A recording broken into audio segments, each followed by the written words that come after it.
now we see the detailed switch implementation here. I am not going to talk about it in details, because we have already covered it earlier, where you can see how the depending on the direction of current, how the switches are conducting. So, for example, if this current is I A, which is going like this, then this transistor will be conducting and this transistor will be conducting here, and it will produce a voltage of plus VDC. Okay. So, we have seen that these operation of one H-bridge earlier in the lecture series. So, we will not go into the details, you can follow it up. Now, so we have understood that okay, fine, it is possible to cascade the output voltages of this H-bridge. So, how do we get how do we get a higher voltage waveform? This higher voltage waveform that we get is shown in this 3 cell CHB version. Okay. So, in this case you can see that this VAN is nothing but VH1 plus VH2 plus VH3, okay, sum of these 3. Now, suppose VH1, that is the voltage produced from CHB 1 or the upper CHB, is this quasi square wave like this. If VH2, the voltage produced by the second cell is this waveform, and the voltage produced by the third cell is like this waveform, and since VAN is sum, so we add these 3 waveforms and we get to this waveform, which is the total waveform VAN. If you observe this VAN waveform, we see that the peak to peak magnitude of this VAN is 3 times the peak to peak magnitude of VH1. So, it is like 3 VDC to minus 3 VDC, whereas VH1 is VDC to minus VDC. So, therefore, we see by using low voltage rated IGBTs in each cell, we are now able to produce a high voltage, okay, because the transistors or IGBTs in this each cell is rated for only VDC, okay, they are only rated for VDC like this here, okay, this is the rating for each IGBT. But now, the peak to peak magnitude of voltage that is produced at the output is considerably large than the rating of an individual device. If we have more number of cells, the peak to peak voltage in VAN will also increase further. So, this is one of the advantage of using the H-bridge, cascaded H-bridge, that by using low voltage, identical low voltage, more reliable transistor IGBTs or transistor or switches, we can get to a high voltage. Okay. Of course, we have not shown the PWM here. Okay. There is a PWM here like this, we will come to that later. There is a PWM here, here, here, and so it will come here like this. We will show it later. Okay. Yes. So, this is what I was talking about, using low voltage sources, a high voltage source, high voltage can be produced at the output, where each device voltage rating is low.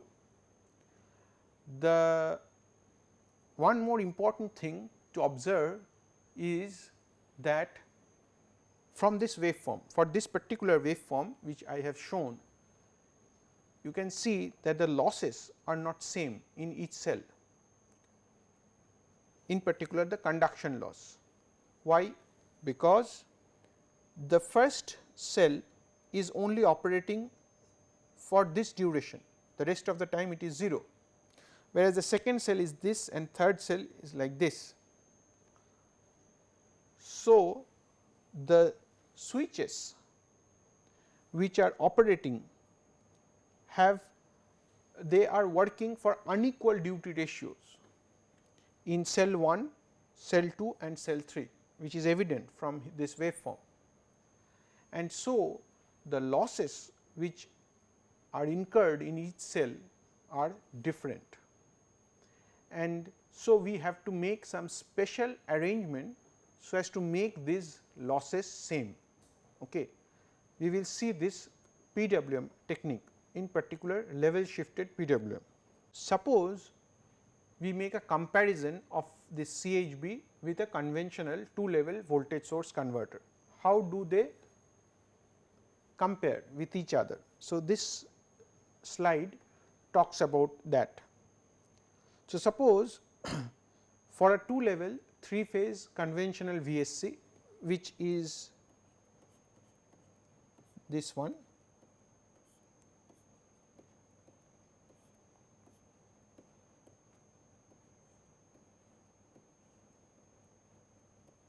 okay, ABC here suppose. For this conventional VSC, suppose if the DC bus voltage is E, that is this voltage is E, then the voltage rating of all these devices are E, and the total number of devices we require is 6. Okay. Now, what is the peak phase AC voltage that can be produced? We have seen earlier that suppose we use sine PWM, then it is m times the DC bus divided by 2. So, the peak phase AC voltage that can be produced is for m equal to 1, that is I will say that m equal to 1 with sine PWM,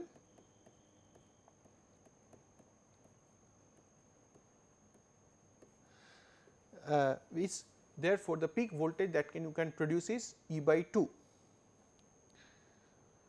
Now, let us compare this with a 3 level 3 phase CHB. So, for a 3 level I should write here 3 phase CHB, and for also a 5 level 3 phase CHB. So, for a 3 level 3 phase CHB, if we want to produce the same AC voltage, then we need 3 isolated DC sources, each having a magnitude of E by 2. Okay. So, how does this look? This looks like this. So, this is one H-bridge, this is one H-bridge, then another H-bridge, and this is the another H-bridge. And then we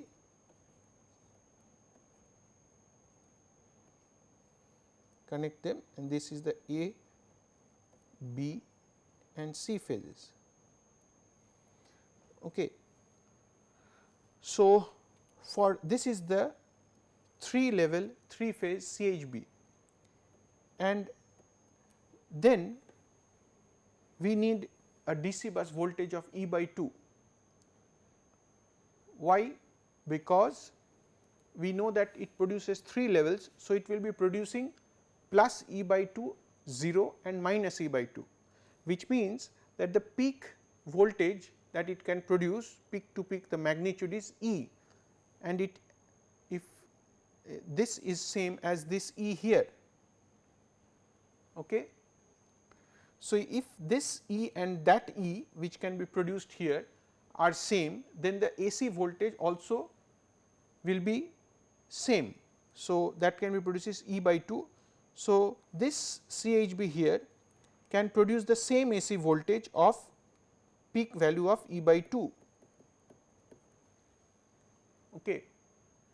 So, the same CHB, if we are if this A B phase, the peak AC voltage that can be produced at A, B or C, if they are same all both in both cases with conventional VSC and with 3 level 3 phase CHB, then we require the DC bus magnitude E here and the DC bus magnitude of E by 2 here.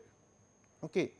But now we require 3 isolated DC bus, which is not required for the conventional VSC. But again this is the disadvantage, but there is an advantage, and the advantage is that the voltage rating of device is equal to E by 2. The voltage rating of all the devices in this is E by 2, but we require 12 devices because each H bridge has 4 devices, 4 transistors.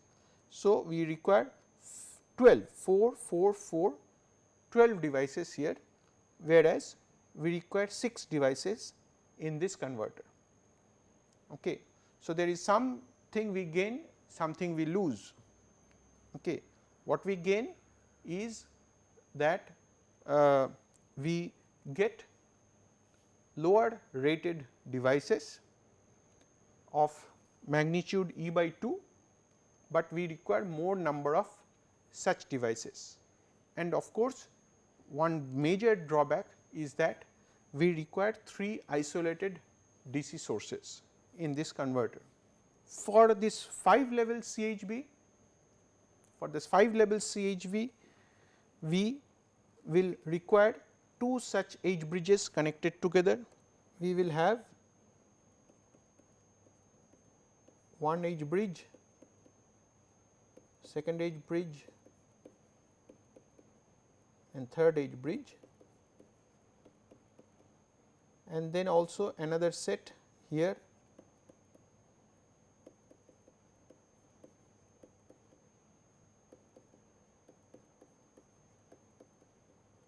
and we will connect it.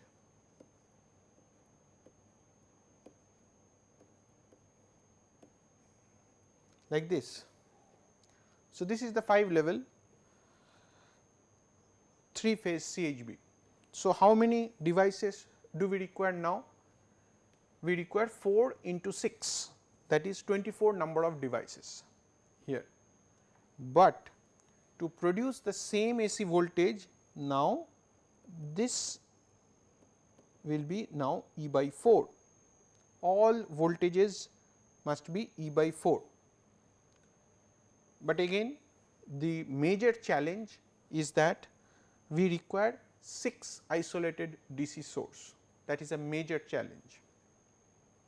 But the advantage is we will use low voltage devices, or we can say it in a converse or in a reverse fashion, that if we use the same devices like a conventional VSC and a 5 level CHB, then we can get more AC voltage in a 5 level CHB as compared to a conventional VSC. Okay. So, these are the some pros and cons of using this converter.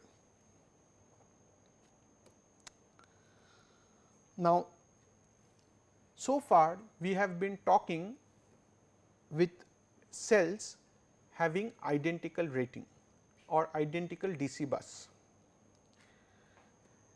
What happens if we make the voltages unequal in the 2 H bridges?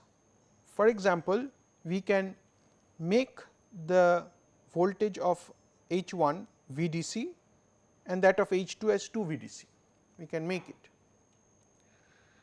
So, then how will VAN voltage be?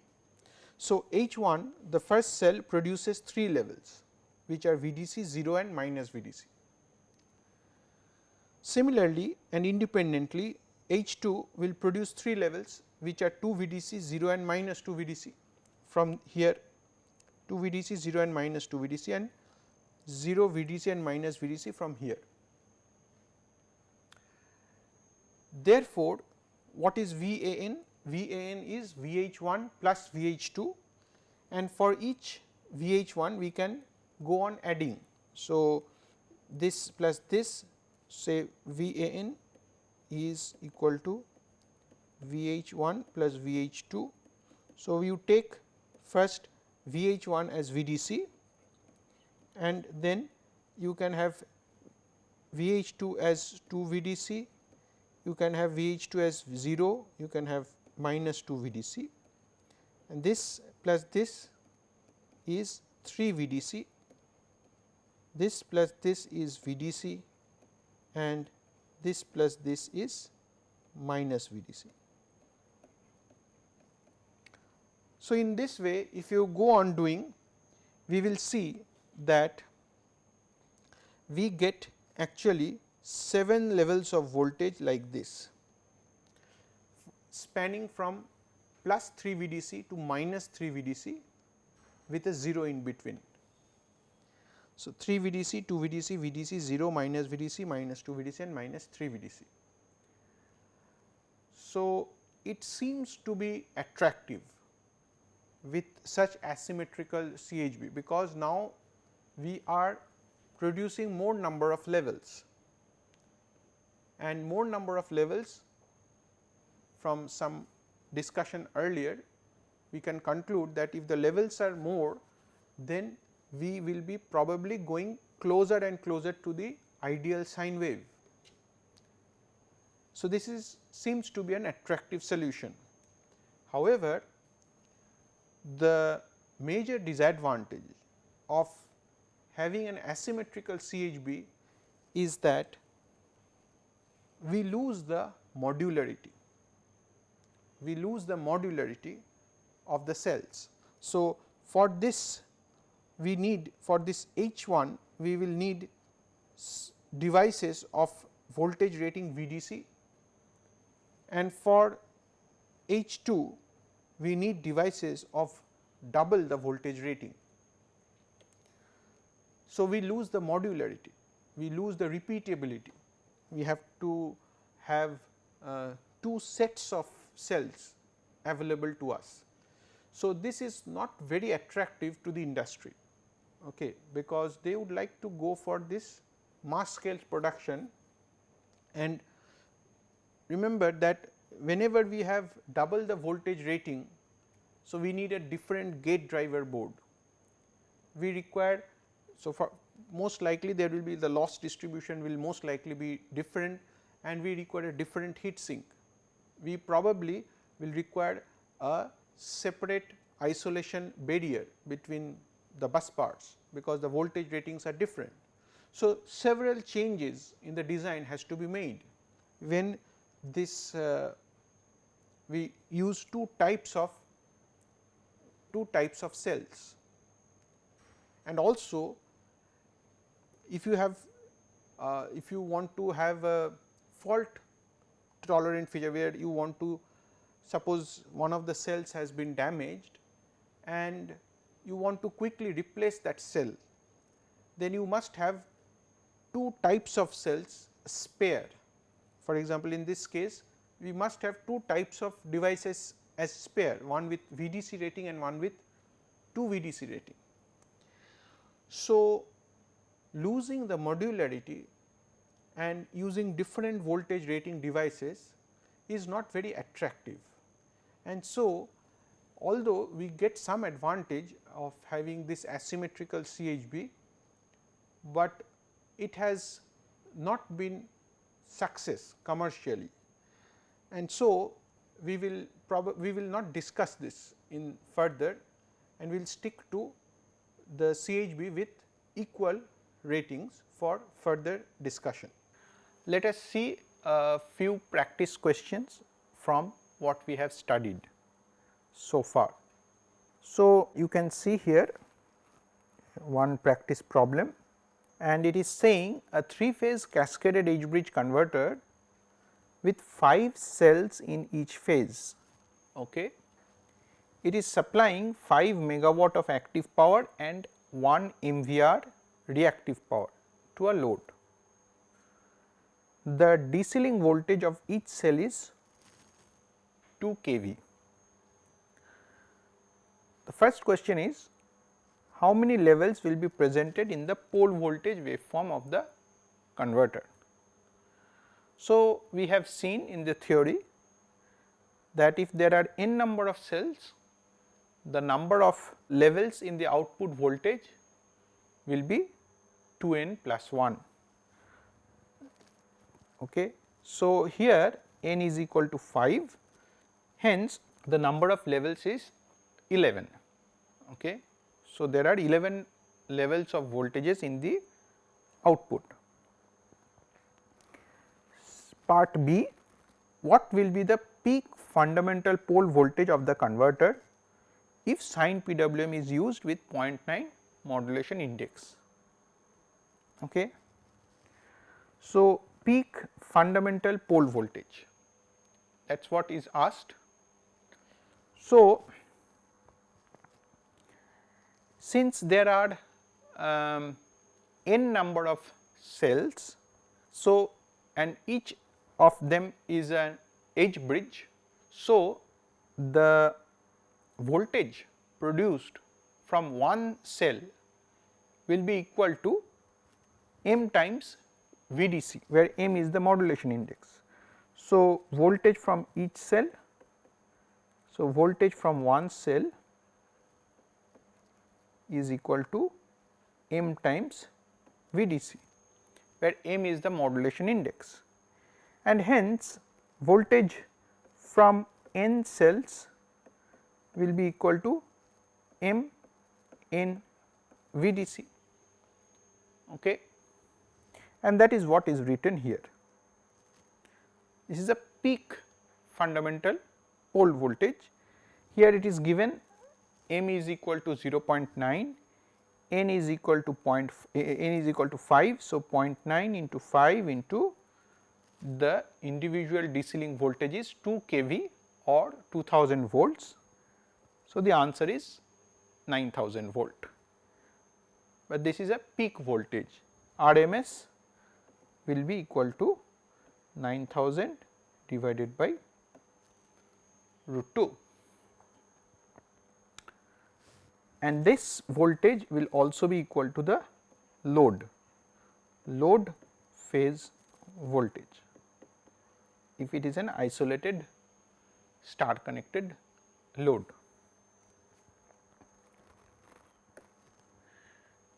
Part C, next part of the question, what will be the device voltage rating if you take safety factor equal to 1. So, the devices in each H-bridge, that is as part of one cell. So, each H-bridge, inside the H-bridge, the device has to block a maximum of the DC bus voltage of that H-bridge. Okay. And the H-bridge voltage is given as 2 kV. So, the device voltage rating is 2 kV. Usually when you are a designer, you will not take the safety factor as 1. Of course, you will take a safety factor, say probably 1.5 to 2, this much of safety factor you will take. So, then the voltage rating of the device that you will choose will be not equal to 2 kV, but probably something like a 3 kV. So, a good choice may be a 3.3 kV IGBT. So, you have a safety factor of about 1.6 or 1.65, something like that. Okay. So, the DC bus is 2000 volt and probably you will use a 3.3 kV IGBT. Okay. If you take the safety factor of 1.6 or 1.65. Next, the RMS value of the converter output current. So, the RMS value of the converter output current. So, how much is the current flowing through the converter?